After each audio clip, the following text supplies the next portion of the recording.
Removing your headlight on your BMW X3, which is an E83, you do have to remove the bumper trim to remove the headlight. You have some screws up top here. Now you don't have to do a full removal, you can just do a partial removal on the side, or if you're going to be working on both sides you might want to take the bumper completely off. You have screws up top here that need to come off. You do have to take this air duct off. I think you have some screws on the back that might be holding this air duct in. It says release screws on the bumper trim. You do have to pry out this section here. Now you also, on the inside wheel liner, if you could lift up the car and take the wheels off, it'll help. You have some 8mm screws that you have to take off on the sides and also underneath the vehicle. Here's the screws underneath.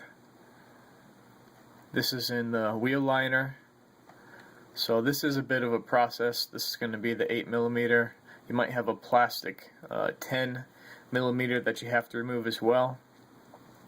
And then you're going to have a screw on the bumper behind there that you're going to need to take off.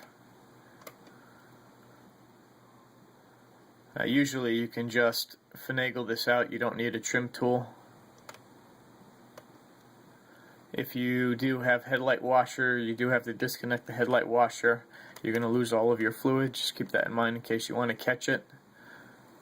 And then you have to be careful with these tabs when you go back in. You don't want to damage these, but basically you pull it out to the side. Now that would be to remove the bumper. It's good to have someone on both sides so that you can remove it as one piece and then set it down. That's only one section of this job. Then you still have to remove the headlight. Let's go to lights real quick. Let's say I have a couple minutes before I have to hit in headlights. And I think you said you had xenon, so I'm going to click on the xenon. These also, I think, are going to be 8mm. So unlock plug connection 1, which is like a slide tab. Release screws 2 and 3. You're going to have some screws down the bottom, and then you're going to have some up top. And with the bumper removed, you're going to be able to then remove the headlight out to the front. And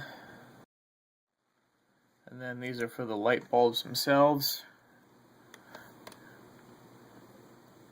Unlock retaining ring 1 counterclockwise. Remove the bulb from the xenon headlight in the direction of the arrow.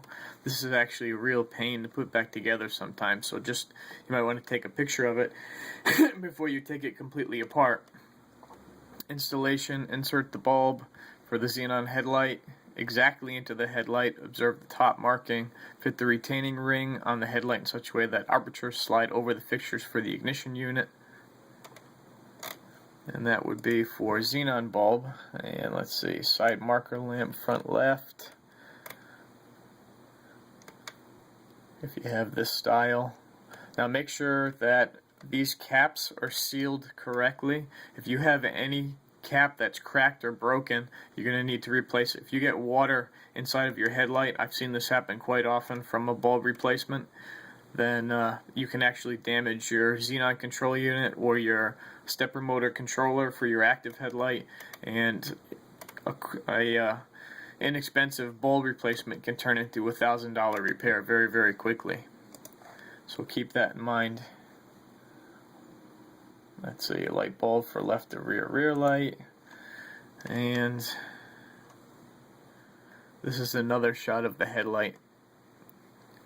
But once you have the headlight assembly out, it should be pretty easy for you to go ahead and do a bulb replacement. And I don't remember if you said you were going to switch to some LED bulbs. Just as a side note, LED bulbs are you have to make sure that you have the polarity right, so they won't light if you have the power on the opposite side. So if you plug it in and it still doesn't light, reverse the plug connections on the bulb. which might not apply for your vehicle, but I know that it does for some.